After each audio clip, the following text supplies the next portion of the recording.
Good evening. I hereby call this regular meeting of Nacogdoches ISD Board of Trustees to order.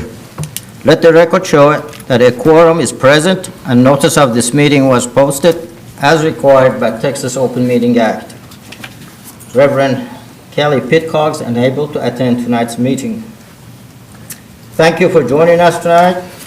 Our first order of business will be conduct an executive closed session. The board will now conduct an executive closed session to discuss items posted on our agenda pursuant to the following provision of Texas Open Meeting Act and as allowed by Texas Government Code sections 551.071, 551.072, 551.074, 551.076, and 551.129. No voting will take place in the closed meeting. Any action the board wishes to take as the result of discussions in closed session will take place after the board reconvenes into open session. Time now is 5:01.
Everyone, the board now is reconvening into open session. Time is 6 o'clock exact. Please remember that the items on the agendas not to be followed as it has been listed. Thank you for joining us tonight, and please turn your cell phone to the silent mode. At this time, I ask Reverend Irving to lead us in invocation, please. Sure. Father, we're so thankful for this day. We thank you for this district. We thank you for the faculty, the staff, and even this board, oh God, that will come tonight to make decisions to help educate our children and secure their future. So we ask that you be with us throughout this evening. Help us to make the right decisions. Let us not make one step without you. And it's in Christ's name we pray. Amen. Amen. And now is pledges to the flags. Principal of Elementary Regay School would lead us with Mrs. Julian Day Wells, with their students leading us to the pledges to the flags. And before we start, I'd like to thank the parents for bringing the students. In my mind, as a person who came to different places, another country, I couldn't speak in public. It encourages those kids to be able to speak in public without hesitation, and they also realize if they lead, we follow. Okay. Good evening, President Nearmont, board members, Dr. Trujillo. Thank you for having us here. I am going to, we have brought our flag patrol. They put our flag up every morning. They take it down every afternoon. So we feel that was going to be really appropriate for them to come. But I'm going to turn it over to their sponsor, Mr. Coleman Hampton. Thank you, everyone. My name is Coleman Hampton. I'm a veteran with the United States Coast Guard. I've been with Regay for 6 years, and I'm the coach for PE and Health. I first want to say that I'm very proud of all these students. They worked very hard this year, and they've learned a lot. I would now like them to introduce themselves. Hi, I'm Brandon Sandoval, and I'm in 5th grade. Hi, I'm Sophia Pitcock, and I am in 5th grade. And I thank my mom for being on the board.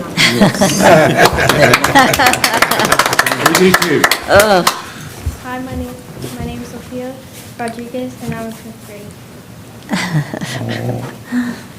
Thank you.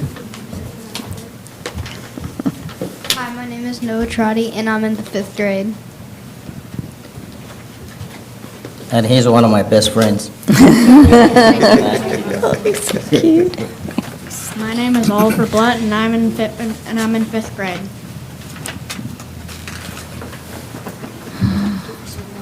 Thank you, buddy. Thank you. Thank you so much.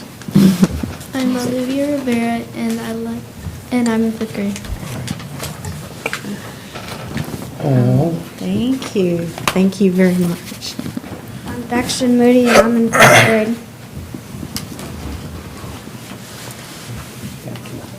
And hi, I'm Emerson Keith, and I'm in 5th grade.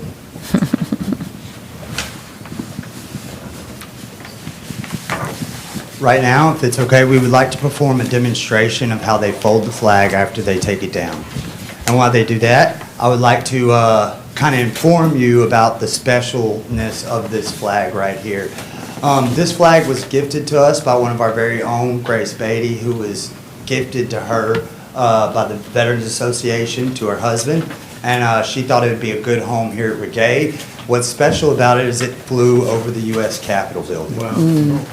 But not only that, we are also home to a Texas state flag that was gifted to us by Patrick Castillo from ServPro that also flew over the state Capitol building. Wow. And we're very honored to raise them and lower them every day at Regay.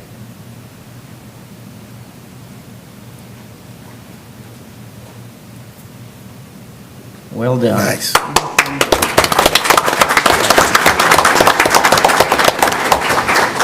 If you would please stand for the pledges. Attention, salute, pledge. I pledge allegiance to the flag of the United States of America and to the republic for which it stands, one nation, under God, indivisible, with liberty and justice for all. And now the Texas flag. Honor the Texas flag. I pledge allegiance to thee, Texas, one state under God, one and indivisible. Thank you all.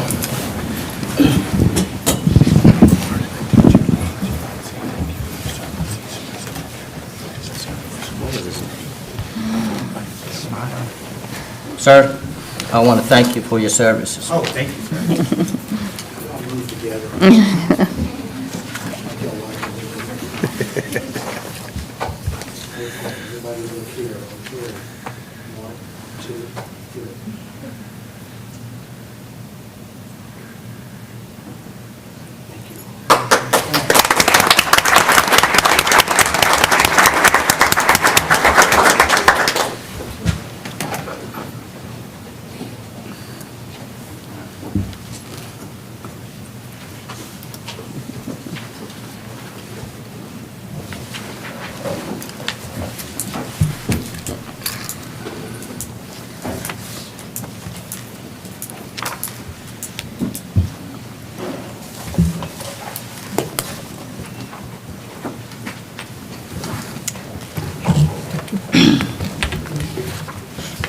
Okay, we are in the portion of celebration and information item.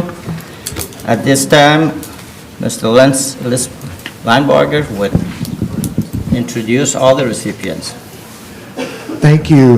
Good evening, President Neriman, board members, Dr. Trujillo. February is National CTE Month, and we've just got, and it's ironic too, because we've had so many great things happen this month with our CTE department. Our website is chock full of stories and photos from all of these students who have earned berths at state events or state competitions that for the most part are going to take place in April. So let me warn you right now, April and May, we're going to have a lot of CTE students in here. I know Sean Lucina is in the back. He is the director of our Career and Technical Education Department, and they have produced a video in honor and recognition of National CTE Month. And it's an outstanding video, and it's some of our students talking about what CTE means to them and what their programs are like. So I'm going to step over here with the microphone, and we're going to get the video started.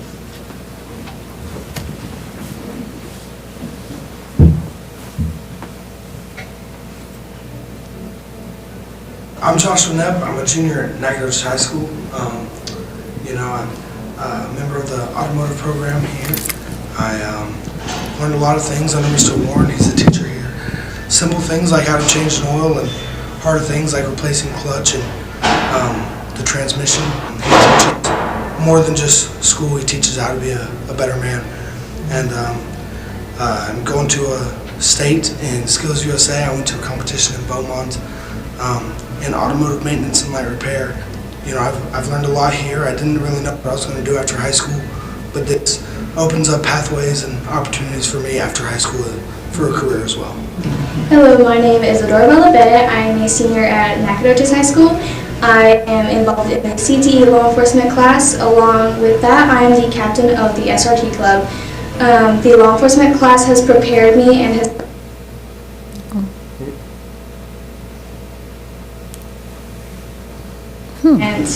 and techniques that will help us in the field, and it also helps us understand the risks of being an officer in the field. This also helps me in the SRT club where we go to competitions. We have just made it to state and we have tons of people going. Hi, my name is Caden Sullivan. I've been in the culinary program here at Nacogdoches High School from my freshman year all the way to my senior year. Last year I joined the NNDCC program, which we hope to become an NJROTC program real soon. Since I'm doing ROTC and the culinary program, I hope to blend those two experiences. I plan on joining the Coast Guard and hopefully cooking while I'm in the Coast Guard. And once I'm out of the Coast Guard, I want to apply my culinary skills and go to culinary school and become a private chef. Hello, my name is Malin Kate Bassa. I am currently a junior and I'm currently involved in robotics as well as in the career path of computer science. And I also took a lot of IT classes from Ms. Vanek regarding cybersecurity and also practicum. So I plan on going to college and maybe major in MIS, Management Information System, or just computer in general. I feel like CTE classes are important to prep you for your future, And I feel like in high school in Pacific, it kind of helps you like build on like a foundation on like what you want to do like in the future. My name is Giovanni Servant. I'm a senior at Nacogdoches High School under the construction pathway under James Mason. And James Mason has taught me many things about construction to the point where it has got into laying brick. And laying brick has really opened my career ways and opened my eyes to other ways after graduating high school. And because I was just originally gonna go, James Mason took me to state and I won. It has opened my eyes to different career ways and opportunities. Hi, my name is Alberto Hernandez. Hello, my name is Christopher Rattel, and I'm a junior. I'm a junior too, and we're in the electrical program here in the CTE department. And we recently qualified for state by going to Skills USA and going to district too and winning that. And the things they made us do while being at Skills USA for the electrical competition was they made us do residential wiring, which consists of wiring a cable from the panel board to a switch, outlet, and a light. What I really like about this program is that it's given us a new door to have a new career in case we don't know what to do. Hi, my name is Jada Till. I am a senior at Nacogdoches High School. I am taking the Patient Care Tech Health Science class here. My teacher is Ms. Stevenson. We practice skills on mannequins in the back for our CNA and Patient Care Tech. We also do phlebotomy and EKG. This class is very good if you want to go into the healthcare field or any field anyway, because it helps you with your communication and your skills and just to become a better person. Hi, I'm Anae Martinez. I am a senior at the Nacogdoches High School. I am in the cosmetology pathway under Ms. Holland.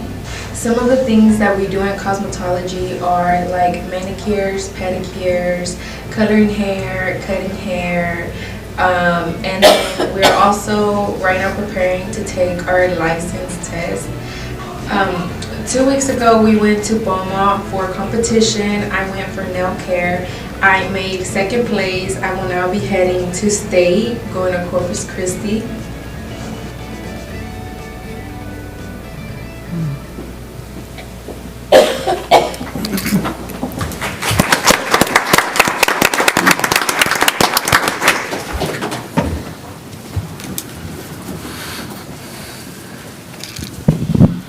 All of those groups that were shown have some of their students going to state competitions in all of those different things.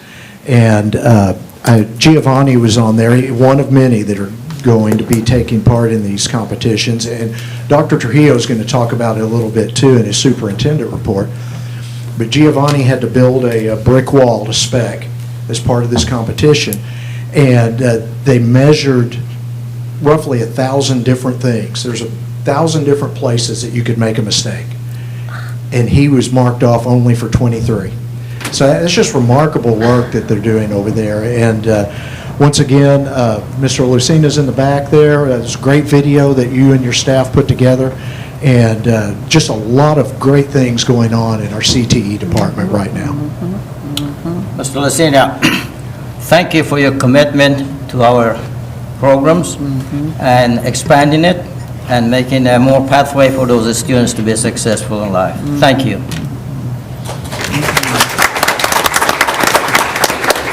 Mr. Lineberger, I believe, if I'm not mistaken, now we have 13 teachers, one more, 14 teachers now that are now endorsed for dual credit for these pathways. So it's not just a skill set, it's these kids are also getting college credit in preparation. So it's not only the kids that we want to applaud, but it's also the teachers, because now we have 14 teachers. Every time I see Lucina, he's going, one more.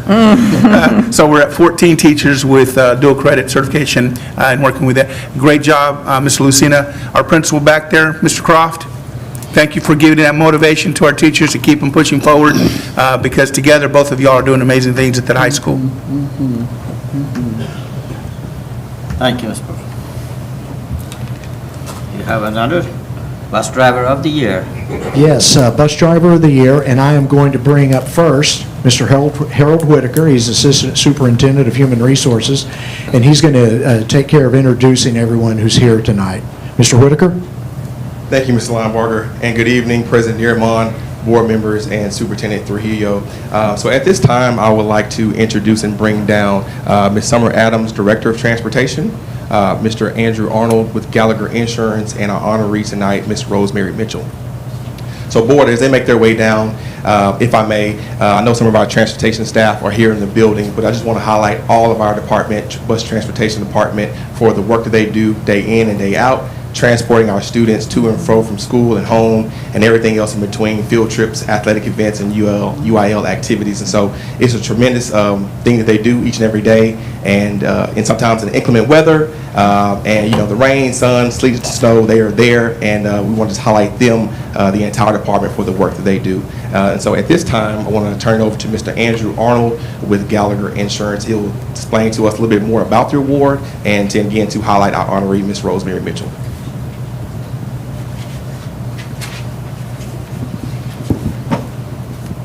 Well, good evening, school board members, administrators, and guests. On behalf of Property and Casualty Alliance of Texas and Gallagher Insurance, I want to thank you for the opportunity to honor one of our employees, specifically one of our bus drivers. Each day, school bus drivers are entrusted with the safety of transporting our kids to and from school. No matter the weather conditions or the traffic, their performance on the road must always be A+. We also recognize that school bus drivers help set the tone for children's daily experiences. Typically, the bus driver is the first person and the last person a child sees in their school experience. And just as is said about great teachers, we believe the same holds true for the best school bus drivers. It's not just a job, it really is a calling. This year, following a selection process by the district, one exceptional driver was chosen to be the district's PCAT Bus Driver of the Year. On behalf of PCAT, it is my honor to present Rosemary Mitchell as the 2024-2025 PCAT Bus Driver of the Year. Please help me congratulate Rosemary Mitchell.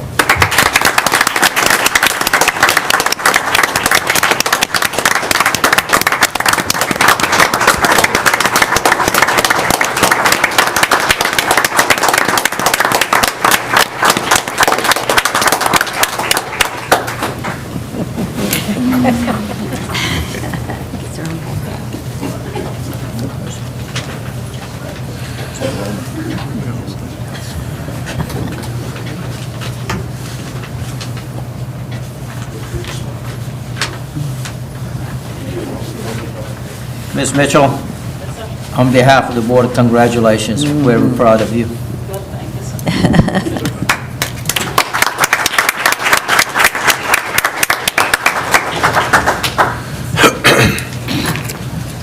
And now we move on to superintendent announcements.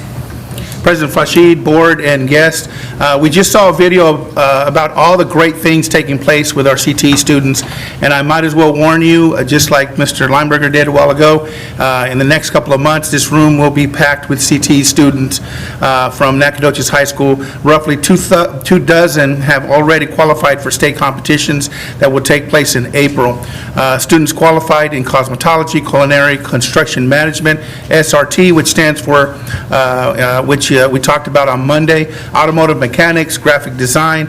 Additionally, 2 students in FCCLA, Family, Career, and Community Leaders of America, also qualified for state competition that will take place in the next few weeks.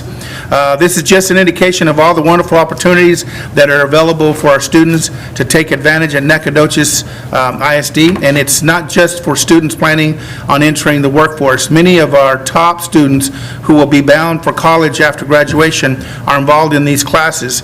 This is something that students want to be part of, and we're excited of their participation and their success. Also, we have 3 NHS students finished second over the weekend in Boomtown Film Festival. It's a 48-hour film race in Beaumont. Blake Begin and David Valencia and Damien Masson recorded and edited their film earlier this month. The students have been working with CTE coordinator, Mr. Mike McCaney. Blake and David and Damien were the only students entered in the contest and produced a 4-minute film that was the time limit for their AI app Run Amok. Little video that they had. The film was screened with other entries last weekend at the Boomtown Festival, and great job of these students in the creativeness with what they've created for presentation. We've also got some NHS students headed for state competition. 12 STEM students advanced to the State Science and Engineering Fair scheduled for next month in College Station, and 3 students, Arvin Cruz, Brian Martinez, Giselle Unson, won the regional fair held in Kilgore and advanced directly to the International Science Fair that will take place in May in Columbus, Ohio. Their project staff is not meant to be, and that's mint, exploring and identifying the variety of mint could be effectively incorporated in a natural lotion to help combat, well, staph infections. Sounds interesting. I'm not entirely sure how to pronounce the actual scientific term. I saw that these projects during the high school science fair at the NHS just this before Christmas, and they're advanced and complicated, and they're one of more demonstrations at the high level of work and the accomplishments of our students and staff and what they're capable of doing at Nacogdoches ISD. Also, Nacogdoches High School, Lavina Whitaker finished 5th in state in the girls' 100-yard butterfly race in the Class UIL 5A state swimming and diving meet on Saturday at the University of Texas. Junior Grant Copen finished 12th overall in the state in the boys' 100 breaststroke. Grant's time was 58.92 seconds in consolation finals, is a new school record, by the way. We also had 3 relay teams made up of Lavinia, Mika Puffer, and Jocelyn Lopez, Pepper Hill and Caitlin Coffey, Grant Copen and Jack Stanford, Ryan Bauer, and Owens Allen. This was the 25th consecutive year the Dragon Swimmers qualified for state, and the last 22 under the leadership of our coach, Carrie Scroggins. And I don't see her here. I think she had a conflict in her schedule this evening.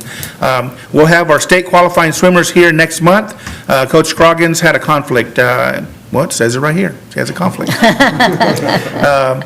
And finally, a week ago tonight, Nacogdoches ISD Education Foundation, I'm going to ask Aaron Wyndham to step forward to the microphone, had a kickoff celebration to start a capital campaign with a goal of $1 million. $1 million. Erin Wyndham, our Executive Director of Foundation, is here tonight, and I want her to share with all of you. Erin is just doing an outstanding job with the foundation, and I want you to hear about how she's directly involved. And she's been busy, not only with the foundation, but she was also doing the show at the Rotary and other places as well. So Erin, if you'll take the mic for a moment, share with folks. Okay, I'm not sure exactly what you want me to tell you, but a week ago Thursday, what we did was kick off an offer from Bill Elliott to match funds for the foundation up to $500,000. And a week ago Thursday, that event brought in $86,000. Prior to that, from the moment he made the match in July up to the event last week, we had $43,000 in fundraising. And so we are over a quarter of the way to that $500,000. Mr. Elliott offered us that $500,000 match for the next 2 years, but then he invited me to Rotary with him Wednesday because Rotary wanted us to talk about the foundation and public school. And so Bill talked about public ed, and I got to mention the foundation, and he made the offer to me sitting at the table, another $500,000 next year if we could get the $500,000 this year. So we are at, if we do that, we'd have $2 million. And we started with zero less than 3 years ago. So, and that money will go right back out into classrooms for teachers to do innovative things. We're also going out for very large grants. We just sent one for improvements in the CTE department. I got to know Sean really well over the last few weeks to get that together, and he proposed 8 to 9 different improvements in 8 to 9 pathways for a total of $350,000 we're asking from the Moody Foundation. So y'all just pray, because prayer worked last week. I wasn't expecting $86,000 on that one event, but we're very grateful to the community, and Citizens First Bank and James I. Perkins came in with $50,000 when he heard about Bill Elliott's match. So we're really encouraged and excited about the future of the foundation. Ms. Wyndham, when is the deadline? Well, if we're trying to get $500,000 in the first year, we're looking to do that by July, and then we'll start over again for another $500,000 next year, starting in August. So we have to be hurry up. Yep, bring it on. And just so the community is aware, we want to thank our board member. She was part of the board as we launched it, and you saw it come. Ms. Winslow, you saw us design it. She was a representative selected by the board to chair that with the team when we first launched it, and you've stepped off that, and now we have our very own Coach Fashid serving as representing as a non-voting member with the board. So it's very well supported by the board and very well supported by our teachers as well. And matter of fact, Aaron, I believe at the very beginning, our teachers were the ones that were really helping us build that. And that's where we're getting to the point that the teachers are going to be the great beneficiaries from this as well. Yes, our employees over the last 3 years have given in over $60,000. When I say we started with zero, we truly did, and the teachers put in, and we've given out about $60,000 to teachers. So I love that balance on both sides, and they put in for one another to be able to reap the benefits. So that makes our foundation pretty unique, I think. Thank you, Ms. Wyndham. President Fashid, that's the complete report. Okay, thank you. Now we have public hearing. We will now proceed with the public hearing regarding the Texas Academic Performance Report, better known as TAPER. After the presentation, member of audience will have an opportunity to comment. The comment will be limited to 3 minutes and must pertain to TAPER. At this time, Mrs. Ashley Boyett, Director of Assessment and Accountability, to begin the presentation. Thank you. Good evening, President Neermon, board members, and Superintendent Trujillo. So it's the time of year again for our annual report and all of the TAPER reports that have come in just right before we got out of Christmas break. So we will start tonight just looking at what the TAPER and what this report consists of.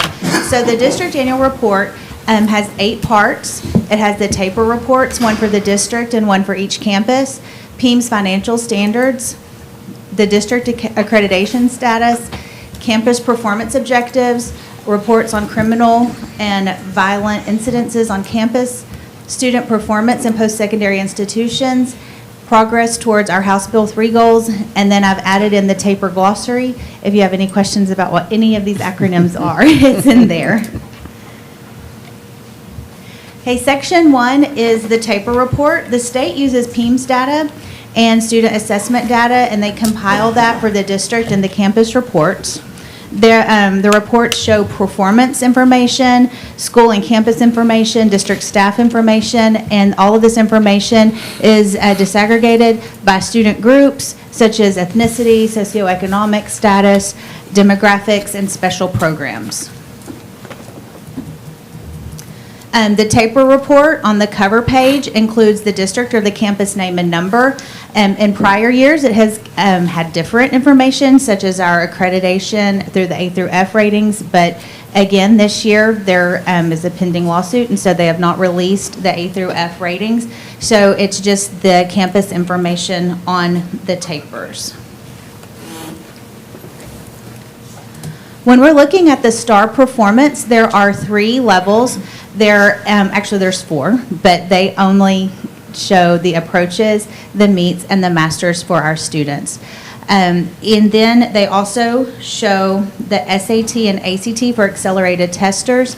Accelerated testers are students who in 8th grade took Algebra 1, and so for federal accountability, those students have to take the ACT or SAT in high school so that we can get that, that point for the federal accountability. So when we look at our STAR scores for this past school year, this is all subjects, all grades. We can see that we're holding pretty consistent as we have for the past 3 years. We've had a little bit of a dip in our approaches. That is the first standard. If a student is approaching grade level, that's the first level of passing, and then it can go up to meets grade level, and then the highest is the master's grade level. Annual growth is also reported along with accelerated learning. These are just reported in math and RLA, the reading language arts. Academic growth is not on the TAPE report, but it is used whenever they do the campus and the district ratings, which we've not seen in a couple of years. EB, the bilingual education, and ESL is also on the TAPE report. It shows the EB students' STAR performance, their annual growth, and their accelerated learning, just like the others for the STAR test. Whenever we look at the participation for the STAR test, we are hanging in there with 99%, just like the state with 99%. We're higher than the region at 98%. So we have done an excellent job getting our students here to test. Whenever the state changed it to the windows, so we have 2 weeks to give the kids a test, and so that's really helped the participation rates to make sure that if a kid is sick, if they're not there for that day, that we have plenty of time to get them tested. The next part is the graduation and dropout rates. There are attendance rates, anything from chronic absenteeism. There's different kinds of dropout rates, 7th to 8th grade, 9th through 12th grade, and there's also a 7th through 12th grade. You can see that we dipped just a little bit from last year, but we're still well below the state dropout rate, and we're below the region dropout rate. Whenever we're looking at the graduation rates, they look at it in different cohorts. So it's a 4-year, 5-year, and 6-year, and then they give us credit for the highest year. And so you can see the district on the left is well above the state graduation rates on the right. CCMR, we've done a great job with CCMR. We had a little bit of a dip. It was just 0.5% from the year before, but you can still see that the trend line trajectory is straight up, and we are adding programs. We are adding, like they were saying earlier, all the different innovative things for the kids to do, and so this is only going to go up higher and higher. CCMR indicators, when we're looking at the TSI results, the high school has added TSI school days so that the students are able to take this test during the school day. The completion rates for the college prep courses, this year we have started a new college prep course, and it has been extremely successful for our students. Whenever our students finish that course, there is a list, it's about a 2-page list of colleges in Texas that they are considered college ready, and they can go in without any remediation classes or any kind of other testing. They get to go straight in. And so our students have done very, very well at high school and at Margie Chumley with this new course that we've started with the college prep. AP, they have more than doubled the number of students that for over the past 3 years of the students that are taking the AP test, and that is fantastic. We as a district have started paying for those tests for the students so that even students who might not be able to afford it can still take those classes and get those college credits for the AP test. And then SAT results, they have increased the students that we tested at about 8.5%. They've added an SAT school day that the school pays for all juniors to take. When we look at other post-secondary indicators, we're looking at usually dual credit courses, and the English language arts and the mathematics have both increased with the number of students participating in dual credit courses.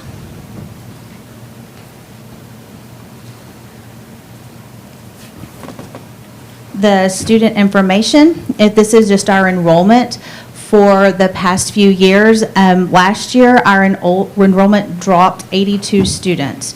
So we had 5,933 in 22-23, and that dropped down to 5,851 in 23-24. Staff information. If you look the one on the bottom left, this is the average years of teaching experience for our teachers here at NISD. Our bar is the green bar, so we're a little bit under the state, but we've held steady with the experience of our teachers at NISD having 9 to 10 years of experience, and the state average is just 11 years, so just about 1 year more than what we have. And the top right, that is the average years of experience with our district. And the average year that our teachers have been with NISD is 6 years, and the state average is just about 7 years. So again, we're just about 1 year different than the state. The teacher turnover rate dropped a little bit, so we're not losing as many teachers. It dropped 2.3%. I think teacher incentive allotment is really good at retaining. That's the reason why we implemented that, is to retain teachers and to keep them here and in the classroom. And so hopefully as that continues to grow and as we add more and more teachers, that we will not see as much turnover here. Student enrollment by program, you can see the last 3 columns of 21, 22, 22, 23, and 23, 24. It has stayed pretty consistent. Our bilingual numbers, CTE numbers, GT and special ed, we've not had much movement in that. We're staying very consistent. The teachers by program also is staying consistent. Whenever I was looking at the gifted and talented education at 0%, if any of y'all had questions about that, what that means is that our gifted and talented program is a pull-out program. So we have GT coordinators on every campus that are certified, and they pull those students out and work with them at least once a week and sometimes more. So that's why that's not indicated on this, is because we have a pull-out program. Moving on to the section 2, which is the PEIMS financial standard reports. In 22-23, the general fund unassigned fund balance was $29,069,638, which was 41% of the general fund total budget expenditures of $69,908,829. And if you need to know what any of that means, you would have to ask Mr. Eberling, because I have no idea. The district accreditation status, because of the A through F ratings and everything being held, we have to present the 22-23, and we are accredited because that's the last time that they've gone through that. Campus performance objectives are in the annual report. They will be posted on our website, and then we'll have paper copies of each of them. Each campus is required to have performance objectives and to progress monitor those objectives throughout the school year. Report on violent and criminal incidences. We have to have the number and rate, the description, and our findings of evaluation. And so for this year, I'm sorry this is so small, but it's about the same as last year, and it's bigger in the annual report, that we had 34 incidences, the majority of them being vapes is what that is. So student performance in post-secondary education. So this is looking at the 21-22 high school graduates, because this always lags. So whenever we look at that, we see that 98 students are attending a 4-year university, 55 are a 2-year college, and then you can see their average GPAs for those students who are attending those colleges. Then we have our House Bill 3 goals and the progress for them. Every year we report on these. These were goals that were set years ago. And if you look at the third grade math at meets and above, so these aren't the students that just approach, which is the first level of passing. They have to meet grade level. And these are looking at our third grade students. So third grade reading and math as a district, we went up 4 points.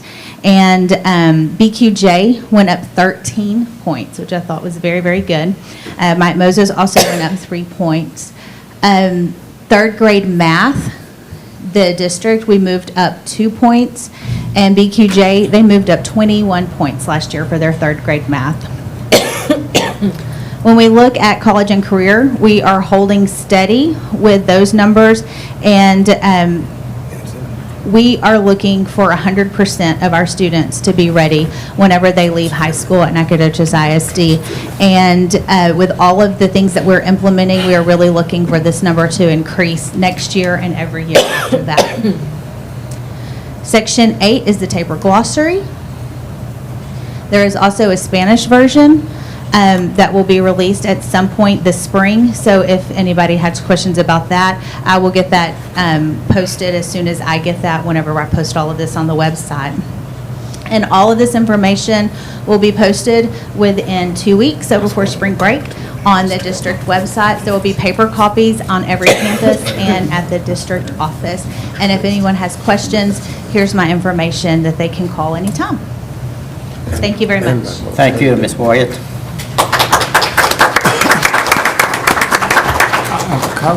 President, I'd like to make a comment here. Sure. I think that we don't totally comprehend the challenges that we've had with COVID, and everybody dropped, everyone in the state. And we're still struggling like we're trying to get out of the water. But there's another factor, because we redistricted. All of the elementary schools had a lot of new students. They switched from here to there, and there was different teaching styles, different learning styles, same curriculum, but people have, instead of having the same group for all 5 years, it's been scrambled. So we don't know how hard each one of the principals that are here tonight, and all the ones and all the other curriculum and staff and teachers, we don't know how hard they've worked to see these numbers. And it just amazes me when I see the results at BQJ. We see them reading and doing math on a very robust level. That didn't come by the students' efforts only. That came from the top. And they're sitting out there with blood, sweat, and tears, fighting for our students every single day. We appreciate it. Thank you. Okay, at this time, I ask the public if there's any comment to be made. If there is not, this concludes the public hearing. Now we are in portion of a public comment. We have not received any interest to address the board. However, those who are interested to address the board in the future, the instructions are listed in addition to the meeting notice, which is normally posted in 72 hours in advance. Okay. Now we have only one report. It's a bond construction update. Mr. Michael Martin, Deputy Superintendent.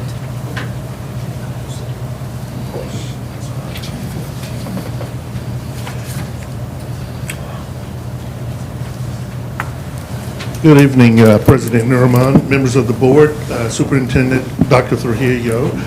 If it pleases the board, I'd like to bring some of my partners in crime in this endeavor, Mr. Army Curtis and Mrs. Cindy Smith, if you'll join me up here.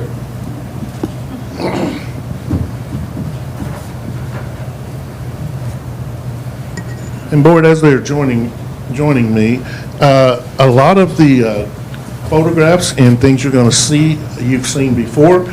This is just a recap of our bond project and the construction update where we are currently today. So also we're going to have Mr. Ben Eberlin to come up and talk about the budget with regards to the bond project. So if you'll recall, we community went out and we passed a bond in 2018. We're going to take a look at what we've accomplished thus far. Okay, so the board approved and appointed a group of community citizens. We call it the Citizens Bond Review Committee. This committee comes together usually on a quarterly basis to take a look at our upcoming projects, the progress of the projects that we're currently working on, and the budget with regards to how it's coming up with impact on our projects. The original members of this Citizens Bond Review Committee are listed up here. And now we take a look at our CBRIC. We met actually last week, did a presentation with the CBRIC committee, talked about the accomplishments and also future projects and existing projects. So this is these photographs are one of our first tours of our first project that we completed, which was our transportation center.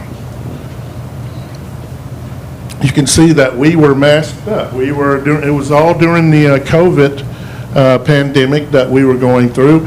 However, we didn't stop. We continued with the construction. We continued with our CBRIC meetings and our tours. You see Mrs. Malcolm Rector up at the upper left-hand corner there, of which the board unanimously voted to rename our new CTE building after Mrs. Rector's husband, Dr. Rector. Moving on, this is normally where we met. We met in the District Support Center and the HR training room. At the bottom pictures is the Fredonia Early Childhood Center. We also always provided our CBRIC members with a timeline, thanks to Mr. Curtis. Also, board, we provided you all with these updated timelines with regards to all the projects. This is just a view of what one of those sheets looked like, and at the bottom you see that we have added the training facility located at the District Support Center to be completed in late July of 2025. So we are looking forward to that date. Continuing on with the construction projects, you have Emmeline Carpenter in the upper left corner. You have the Dragon Stadium in the middle. To the right on the photograph is a photograph of the Transportation Center.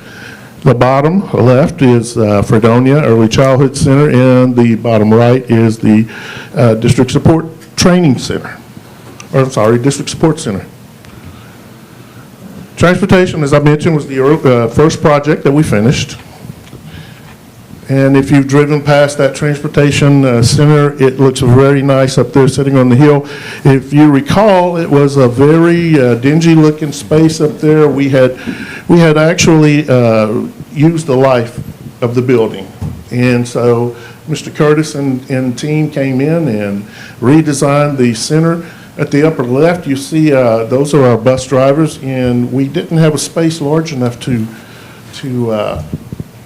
house all of our transportation employees in one place. So meetings had to be broken up into 2 or 3 sections.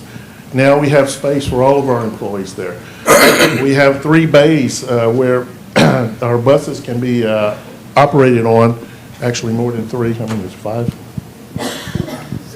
6 total. 6 total bays now that our mechanics can work on our buses. We also added the bus canopy down at the left-hand bottom corner there. You see that as you're traveling around Stallings Drive. You see that out there. Also, we had a tank. The district had a tank out there, but it did not belong to the district. We were actually leasing that tank.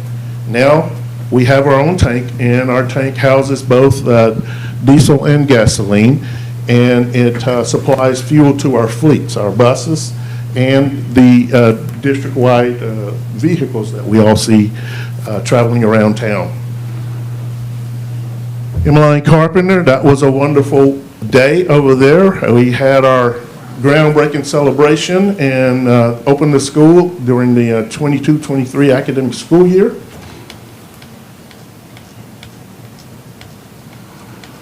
These are photographs of the interior of the building up at the top, and at the bottom you see our Board of Trustees. That was the day we cut the ribbon over at the new Carpenter Elementary, and boy, was it a wonderful day. The District Support Center was one of the, another project that was completed. If you recall, we purchased the old Burke building up there by the hospital center and got a great deal on that. And then Mr. Curtis and his team went to looking at designing or redesigning that space for us. It has been a great blessing to the district, and we have quite a few meeting spaces in that building, but we need it more. I'll explain in a moment. There's the Malcolm Rector Center for Advanced Careers and Innovation. We kicked that building off in August of 2021. It was fully operational. And at the bottom here, we just listed some of the courses that our students are able to achieve at high school level. Boy, if I could do it all over again, that would be those are some wonderful opportunities that I would take advantage of. Me too.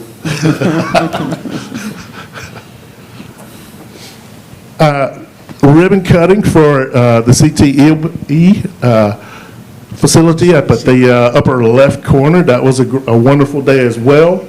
We had a great crowd of folks there.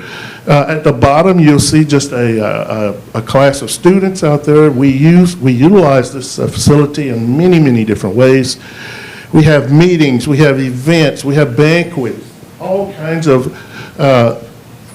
things are happening within that CTE building, aside from those classes that our students are able to go to every day.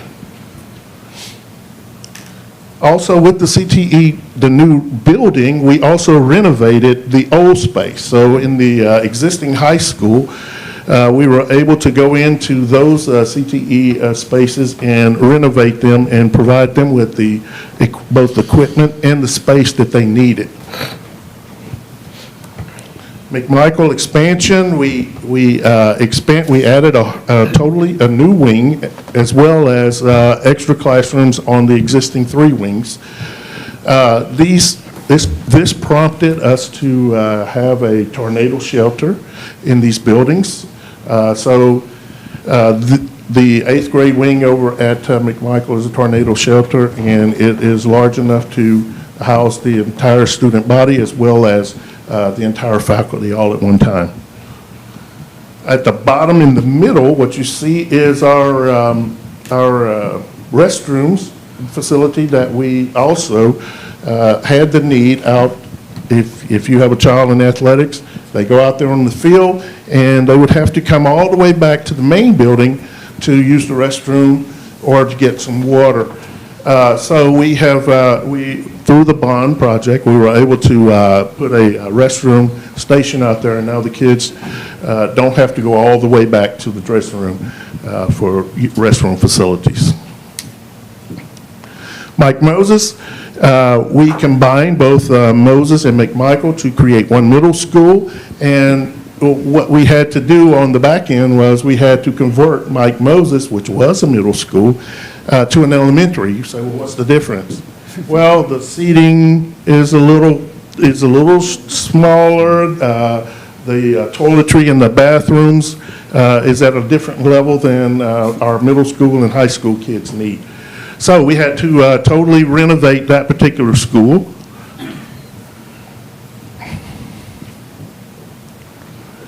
Fredonia Early Childhood Center, again, we converted that elementary, Fredonia Elementary, into a pre-K center, and it is a magnificent machine over there. You should go over and visit sometime. Mr. Lindsay Turner would be happy to have you over to take a look at their program. It is quite awesome. This is just some photos of the construction that was going on around Fredonia. This was the loop drive that goes around the school. We had a huge problem over at Fredonia for a number of years there's about 3 or 4 streets that all come together right there at the corner of Fredonia. And traffic was a nightmare, especially when you combine our parents either dropping off or picking up their kids in the afternoon. They had no space. They had nowhere to go to get off of the street. So, in our wisdom, we decided to build a long loop drive around the campus in order to get the traffic off the street. And it has been a blessing. It's been a real blessing. This is the Fredonia Early Childhood. This is their playgrounds on the back side. They have really nice playgrounds back there. All equipment is up to date, and with the board's blessing, later on this evening, we'll be adding another playground space in there. Again, this is ribbon cutting there. You see Dr. Trujillo on one end, you see Mr. Fraley on the other end. We were thoughtful in bringing back Mr. Fraley to all of our ribbon cuttings to assist us with bringing in our new facilities. We also, as part of the bond project, one of the projects was to renovate the Nacogdoches High School Dragon Stadium, of which we renovated the press box. And we came up later in the project with the idea of, rather than making this press box even wider, longer, and bigger, which was going to cost the district quite a bit more money, we came up with the idea of putting a visitor's press box on the other side, which gives the visitors their own space, and we can then utilize all the space on the home side for our home coaching staff. This is the back side of the Dragon Stadium in the press box. Here you see a new resurfaced parking lot. Part of the project included resurfacing, regrading the existing high school parking lot as well as the stadium parking lot. If you've been out there lately, it's nice and smooth, it's painted, our facilities look great. And again, just some more resurfacing photos for you. Here's the press box for the visitor side that I mentioned that is located in the stadium now. This was all designed by Mr. Curtis and his team.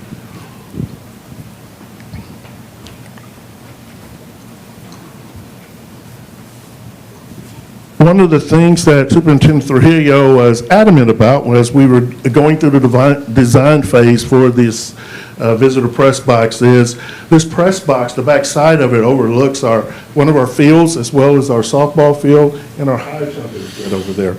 And he wanted to make sure that we had the access to be able to visually see on the back side of that press box. It gives and sometimes even our police officers may use that space for security purposes. So we did get those windows in there, and it is visible back there to that back side. Priority maintenance projects, those are listed on the right-hand side. Some of those included a re-roofing at the McMichael Middle School roof project, as well as replacing some HVACs on that roof. You can see at the bottom left, we have photographed the carpenter, the old carpenter, as it was being demolished. And on the bottom right, you can see where the old Martin building used to stand. That has been cleared off and made into just a nice flat space. All right, we get to present. We are, this is a rendering by Mr. Ornery Curtis of 12,700 square foot professional development center that is currently being constructed up at the existing district support center. Already they have leveled and a lot of timber that was over there. We purchased an additional lot with about 300 person capacity for this space. We also needed parking for about 300 folks. So the district purchased a little more property so that we could build a larger parking lot on the opposite side of the professional development center. These drawings, again, the front main entrance, this is what it's going to look like from the front. And the main entrance lobby, that's just a rendering of what we expect it to look like. Going to have a lot of large meeting, going to have a large meeting room and a lot of smaller ones that can be opened up to the larger room.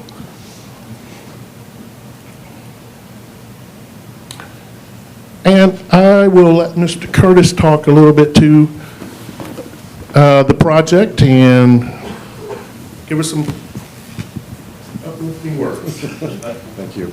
Good evening, Board and Dr. Trujillo.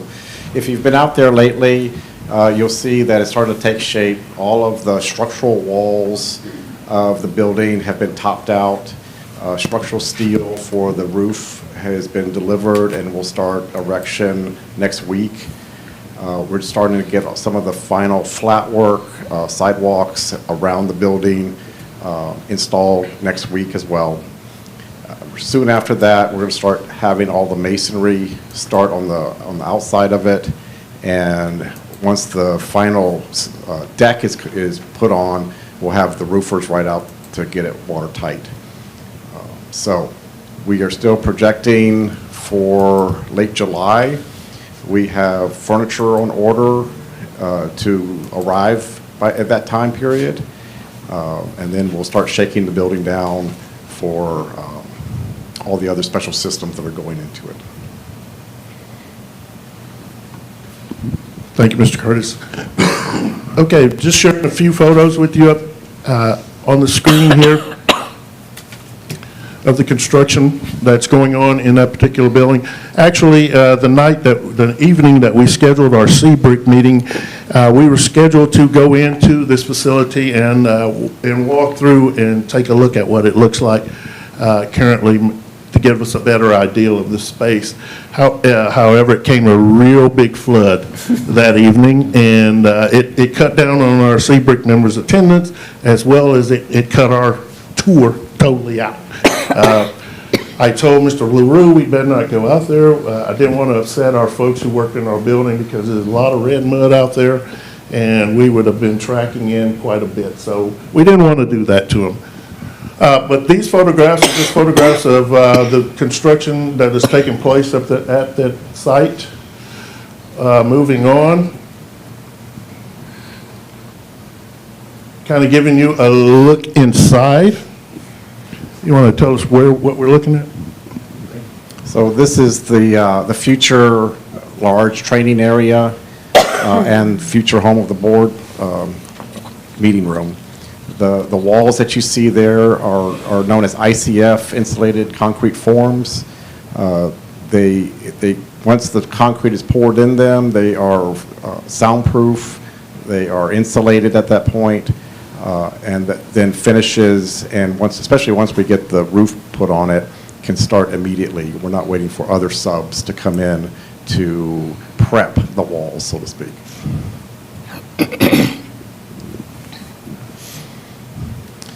The picture on the left, we're at that's looking back down the hallway near the entryway. Off to the left is the meeting rooms on the other side of that tall wall, and then the main entry door there on the right. The right-hand picture is the current picture or the current view of the front of the building.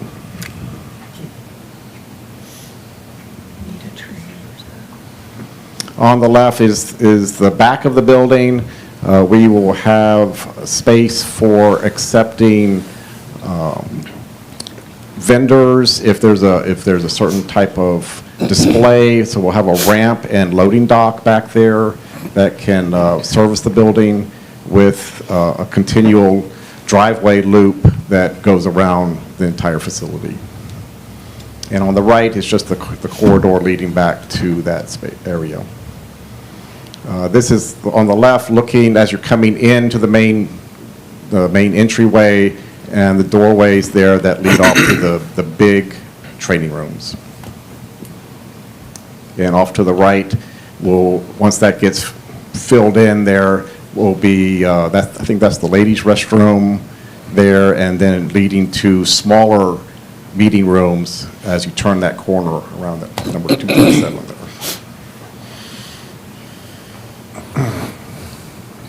And this is looking the opposite way towards the men's restroom, and off that black hole in the back is the connection to the existing DSC building. Mr. Martin, before you move into the actual budget, because that's in your next slide, can you take the board back to the actual layout where the red ink is at, so that our community and our board can see right there? That's the full layout, the full scope of the property. On the right-hand side is the entrance, correct, Mr. Curtis? Correct. So when you come into the new training facility, you would come in on the right-hand side of that building. That's the actual front of the building. So if you orient yourself in that, you can actually see all those little squares are meeting areas. On the top left corner up there is approximately 48 to 55 seating capacity in that squared off area adjacent to that room there. If you move down to the next level where you see 2 rows in that middle section, that has the capacity of 80 individuals, 80 seats to be in that training facility. If you move down to the larger area, which will be the future site of the Nacogdoches ISD School Board meeting, will be held there. That's also the larger venue for training.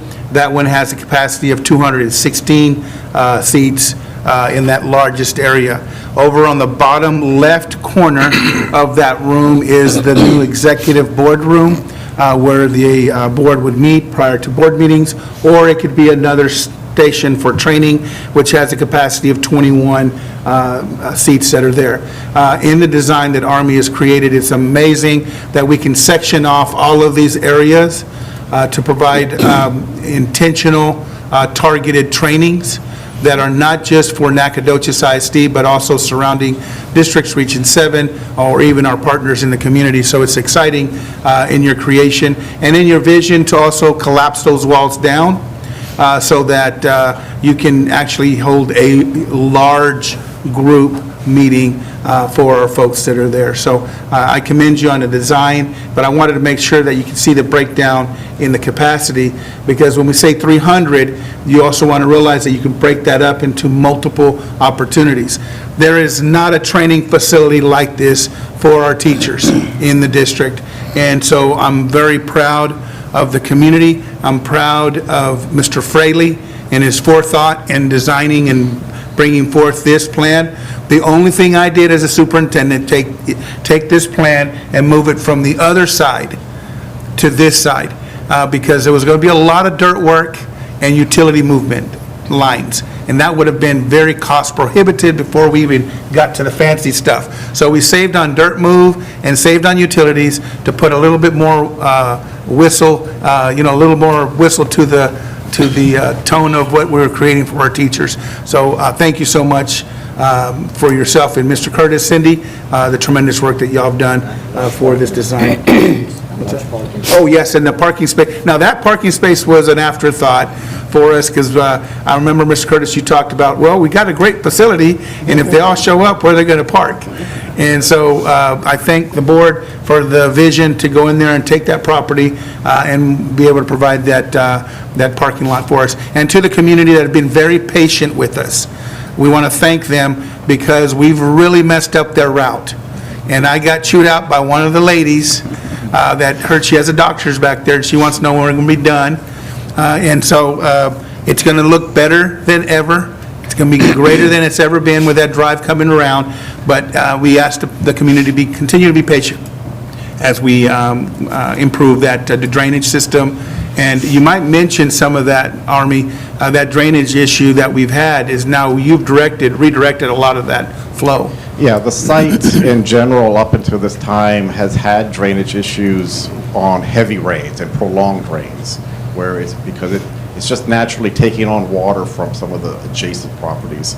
And so part of the designing of the ring driveway and the additional parking that is on the other side has intercepted most of that water, so that it's not just being funneled straight towards the DSC like it was. So there's a lot of thought in how water can move around this building, and there's certain breach points that have been calculated so that water has someplace to go if it does overwhelm the drain system. But we've seen that in work already. Once some of those initial site elements got installed, we've had some pretty good rains with absolutely no effect to the building. One more thing. So also part of this project is that the drive that leads back down to Stallings will be repaved ultimately. So there is some, when the district acquired the land where the parking is, they also acquired that driveway straight up. And so part of this contract is for all of that to be repaved as well. No. Thank you, Mr. Curtis. Thank you, Dr. Trujillo. Yes. All right, without further ado, Mr. President, I'd like to ask Mr. Ben Everman to come up and talk about our budget. Money. I will say, we had our Seabrook meeting, and I was super excited to go and, tour the facility. I told Mr. Ralph LaRue I wanted my own hard hat, and if you know Ralph, he said, well, it's going to be pink. And I said, well, I'll take what I can get, Ralph. So I still haven't seen the hard hat, so it's probably not coming. I'm a presenter, so I'm going to go over here if that's okay, so I can see it better also. So this is a list of our completed projects. These are numbers as of Valentine's Day. So if you would, you can look at all of our projects. I'm not going to list off all of them because there's quite a few, but your main focus is probably to the estimated final billing for completed projects. So these are set-aside amounts for an ongoing, I say litigation, but dispute. So we want to be able to put potential cost to these projects, even though they may not be incurred. So that is all that is. As you can see, the savings and from all of these completed projects, we came in, even with those estimated final bills, under budget by about $500,000. So very good job, fiscally responsible spending the money. So this is all of our ongoing projects. It's just one, thankfully. It is a big project, but we're super excited for it. Total budget for it is around 6.2 million. And to date spending is right around 3.2 million, so halfway there, a little more than halfway. And really, really exciting news is if this budget or if this project comes in as budgeted, which as Army knows, they always come in under or right at.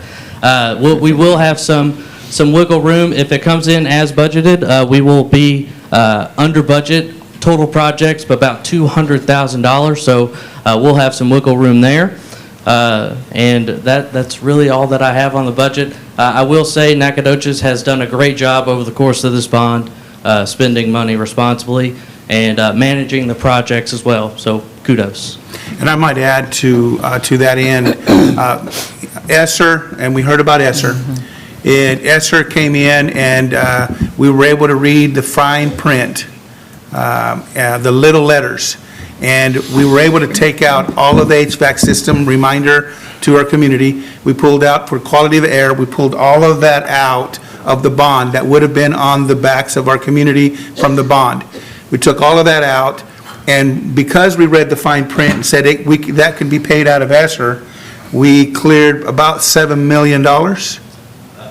Yes, sir. It's on the bottom of your screen there. It's right around $7.8 million that we were able to alleviate from the bond projects. And if you recall, when Mr. Fraley and the board was discussing the projects in its initial launch, you saw some things that were a wish and hope we have enough funds to complete. This was the restrooms over at McMichael, because that was going to be an interesting thing to do, the plumbing, to get the line out there. Done. The other one was the athletic press box. That was a wish item. If we have enough money, we'll get it done. Done. And then the training facility was a big dream, to try to see if we can, if we were able to be responsible with our budget and come up and create a state-of-the-art training facility for our teachers. Almost done. It's on its way, and we will be the plus of about $200,000. So thank you very much, Mr. Curtis, for keeping us in the lines, and for Cindy and Ralph for doing everything and being up there every single day. Ralph is out there with a shovel sometimes and watching them when they're pouring concrete. So I commend all of y'all, and I believe our taxpayers would be completely proud of their investment of over $70 million for a bond, and we demonstrated full responsibility of their trust in us to go out there and create the things that they had envisioned. And to this board for the forethought in the creation, thank you so much for your leadership in all of this. And we'll probably have one more report when it's all complete, at that point, to put a stamp on it and say, we're done. So thank you for that very much. Thank you. Thank you all. Thank you, Board. Without delay, we go to consent agenda. Unless removed from consent agenda, all items listed will be acted on with one motion. If there is a board member who wishes to discuss an item of consent agenda separately, please indicate the number and the agenda letter. It would be set aside for further discussion and a separate vote. Board members, are there any questions concerning any agendas? If it's not, I take a motion. I move that we approve the consent agenda. I second. All in favor indicate by saying aye. Aye. All opposed, same sign. Motion carries. Ms. Anderson. I said Sanderson. Ms. Anderson. Okay. Discussion and action agenda. We have two items. Action resulting from executive closed session. There is no action to be taken from the closed session meeting. Request, board members, I ask you for request for future agenda items, if there is any, or you have any. Mr. President, I'd like for us to put on the agenda in the future that we revisit our standard of dress for K through 5, grade 5. Only K through 5? Mm-hmm. Okay, Ms. Anderson? Okay, any other? If not,